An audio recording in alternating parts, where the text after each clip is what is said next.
press the bell icon on the YouTube app and never miss another update. Hello friends, आप सभी का मेरे YouTube channel पर बहुत बहुत स्वागत है। तो आप सभी जानते हैं सावन के महीने की शुरुआत हो चुकी है। सावन का महीना अति पावन, पवित्र और पुनीत महीना माना जाता है। कहते हैं कि इस महीने में जितनी पूजा पाठ हम करते हैं उसका 1000 गुना फल हमें मिलता है। और धरती पर स्वयं बाबा भोलेनाथ स्वयं माता पार्वती के साथ भ्रमण करने के लिए आते हैं और अपने भक्तों की सभी मनोकामनाओं को पूर्ण करते हैं। लेकिन जाने अनजाने में कुछ ऐसी गलतियां हम कर देते हैं जिनको करने से हमें अपनी पूजा का फल नहीं मिलता है और हमें कोई ना कोई दोष लगता है। तो कुछ ऐसी वर्जित वस्तुएं हैं जिनको शिव जी की पूजा में नहीं प्रयोग में किया जाता है। वो कौन सी ऐसी वर्जित वस्तुएं हैं, ये सब बातें मैं आपके साथ शेयर करूंगी। यदि आप मेरी वीडियो पर नए हैं तो मेरी वीडियो को लाइक कर लें, मेरे चैनल को भी सब्सक्राइब कर लें, बेल आइकन को भी प्रेस कर लें ताकि इस तरह की सभी वीडियो आप अपने फ़ोन पर देख पाएँ, कोई भी वीडियो आप मिस ना कर पाएँ।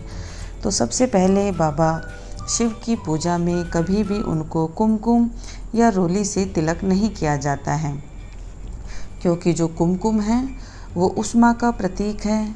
और जब बाबा भोलेनाथ ने विष का पान किया था उनके शरीर से काफ़ी उष्मा उत्पन्न हुई थी, तो उसकी उष्मा को कम करने के लिए उन पर चंदन का तिलक लगाया जाता है ताकि उनको शीतलता प्रदान हो। तो इस वजह से कुमकुम या रोली का तिलक उनको नहीं किया जाता है। आप भी जब उनको तिलक करें तो चंदन या फिर भस्म से उनको तिलक कीजिए। बाबा भोलेनाथ को भस्म है, जो भभूति आप बोलते हो, भभूति उनको अत्यधिक प्रिय है, तो आप इनसे उनको तिलक कीजिए, ना कि आप कुमकुम या रोली से। दूसरी बात आती है कि शंख। बाबा भोलेनाथ को कभी भी जलाभिषेक जब हम करते हैं तो उनको शंख से जलाभिषेक नहीं किया जाता है।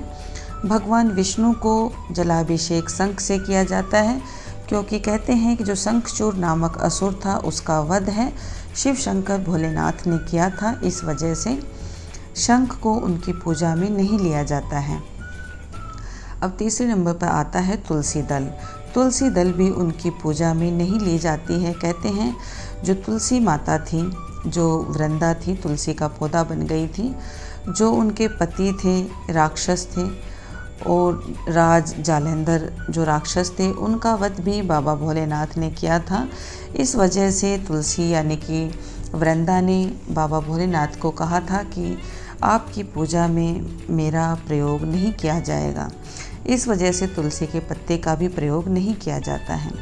अब बारी आती है कि हल्दी की। हल्दी भी बाबा भोलेनाथ पर नहीं चढ़ाई जाती है, विष्णु भगवान को हल्दी चढ़ाई जाती है, लेकिन शिव पूजन में हल्दी का प्रयोग नहीं किया जाता है। कुमकुम हल्दी हम माँ गौरा पार्वती को लगा सकते हैं, गणपति बप्पा को लगा सकते हैं, लेकिन हल्दी शिव शंकर भोलेनाथ पर नहीं लगाई जाती है। हल्दी जो है सौभाग्य की प्रतीक है, सभी शुभ कार्यों में लगाई जाती हैं, लेकिन बाबा भोलेनाथ पर नहीं चढ़ाई जाती हैं।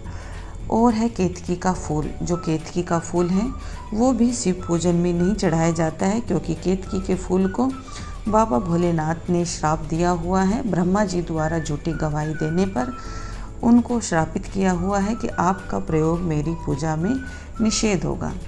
और बेलपत्र है, तो बेलपत्र वैसे तो बाबा भोलेनाथ को काफ़ी प्रिय है, लेकिन वही बेलपत्र यदि कटा फटा है, टूटा हुआ है या कीड़ों ने खा रखा है तो ऐसा बेलपत्र भी बाबा भोलेनाथ स्वीकार नहीं करते हैं। तो आप जब भी बेलपत्र चढ़ाएं तो इस बात का आप ध्यान रखें वो कहीं से तिड़का हुआ ना हो और पूर्ण रूप से वो विकसित हो।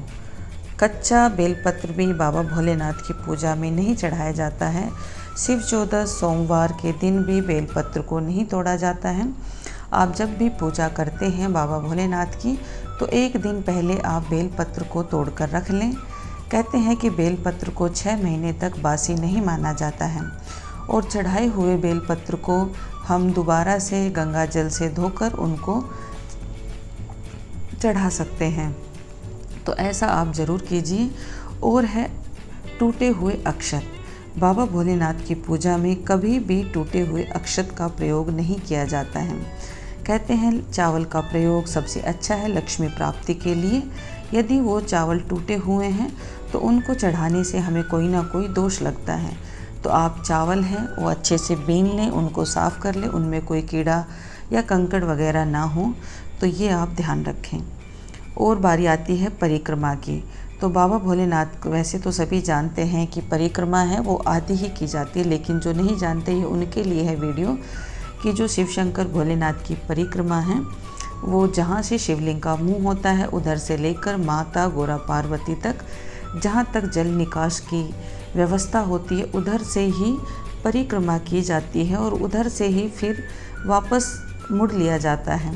इस तरह करके आप 1, 3, 5 परिक्रमा कर सकते हैं, लेकिन कभी भी सीधा घूमकर आप बाबा भोलेनाथ के पास ना आएँ।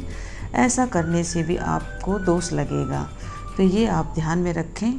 और जब भी आप पूजा कर रहे हैं तो पूजा करते समय आपका जो मुख है वो उत्तर दिशा की तरफ होना चाहिए। उत्तर दिशा की तरफ ही शिव जी का निवास स्थान बताया गया है, तो ऐसा आप ज़रूर कीजिए। उत्तर की तरफ मुँह करके ही कहते हैं कि सभी तीर्थों का जो निवास स्थान है वो उत्तर की तरफ ही माना जाता है। और जब भी आप पूजा कर रहे हैं तो नंदी की पूजा आप ज़रूर कीजिए। दुर्वा आप नंदी को, गणपति बप्पा को और शिव जी को ज़रूर चढ़ाइए। यदि हम नंदी की पूजा नहीं करते हैं तो भी हमारी पूजा स्वीकार नहीं की जाती है। नंदी के कान में कोई भी आप जो मांगना चाहते हैं अपनी मनोकामना, तो नंदी के कान में बोलकर अपनी मनोकामनाओं को पूर्ण कीजिए। और पहले आप 3 बार 5 बार ओम नमः शिवाय, ओम नमः शिवाय बोलकर नंदी के कान में आप अपनी मनोकामनाओं को बोलिए, जिससे कि वो शिव शंकर भोलेनाथ तक आपका संदेश भेजें और आपकी मनोकामना पूर्ण हो जाए। तो ये छोटी छोटी बातें हैं, इनको आप ज़रूर ध्यान में रखें। और वैसे बाबा भोलेनाथ को काफ़ी कुछ प्रिय है जो चढ़ाया जाता है। लाल रंग के पुष्प में जो लाल रंग का फूल उन्हें पसंद है, वो केवल कमल का पुष्प उन्हें पसंद है। आप कमल का ही पुष्प उन्हें चढ़ाइए, लाल रंग का पुष्प उन्हें पसंद नहीं है। और कोई दूसरा सफ़ेद पुष्प उन्हें पसंद है। सफ़ेद जो पुष्प हैं उनमें भी केतकी का जो पुष्प है वो उन्हें पसंद नहीं है। उनकी पूजा में आप तिल हैं, जौ हैं, गेहूँ हैं, चावल हैं, ये सभी चीज़ें आप चढ़ा सकते हैं। चढ़ाइए, उनको प्रसन्न कीजिए, खुश कीजिए। ये सभी चीज़ें थोड़ी थोड़ी मात्रा में आप चढ़ाइए, थोड़े थोड़े दाने या थोड़ी थोड़ी 1-1 चम्मच। और जितने भी ये दाने बचते हैं, वस्तुएं बचती हैं, आप शिव मंदिर में किसी गरीब को या ज़रूरतमंद को आप बांट दें। इनसे भी आपको बाबा भोलेनाथ की जो कृपा है वो बनी रहेगी। और सावन के महीने में किसी नदी तालाब पर जाकर आप आटे की गोलियां मछलियों को खिलाइए। जब तक यह आप कार्य कर रहे हैं मन में भगवान शिव का ध्यान करते रहें। यह जो उपाय है धन प्राप्ति का सबसे सरल उपाय है। इसको करने से आप अपनी मनोकामनाओं को भी पूर्ण करते हैं और लक्ष्मी प्राप्ति का सबसे सरल और उत्तम उपाय है। ऐसा आप ज़रूर कीजिए। गंगा जल से आप स्नान कराइए, मोक्ष की प्राप्ति मिलेगी आपको। शक्कर से अभिषेक कीजिए, आपका जो दिमाग है वो तेज होगा। यदि आप विद्यार्थी हैं तो यह आपके लिए सबसे उत्तम है। आप शक्कर से बाबा भोलेनाथ पर जलाभिषेक कीजिए। जब भी जल चढ़ा रहे हैं तो उसमें थोड़ी सी शक्कर डाल लें। और यदि गाय का शुद्ध देसी घी है तो उससे भी आप जलाभिषेक कीजिए। आपके शरीर की जो शारीरिक कमजोरी है वो दूर होगी। और यदि आप बेलपत्र चढ़ाते हैं तो बेलपत्र सभी मनोकामनाओं को पूर्ण करता है। धतूरे के फूल को चढ़ाने से भी कहते हैं बाबा भोलेनाथ, बाबा भोले शंकर सुयोग्य पुत्र प्रदान करते हैं जो कुल का नाम रोशन करते हैं।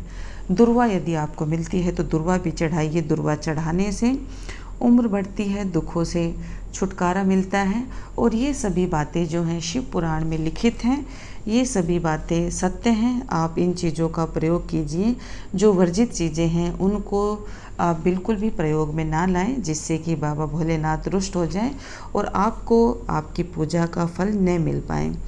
तो उम्मीद ही नहीं, पूर्ण विश्वास है कि मेरे द्वारा बताई गई यह जानकारी आपको पसंद आई होगी।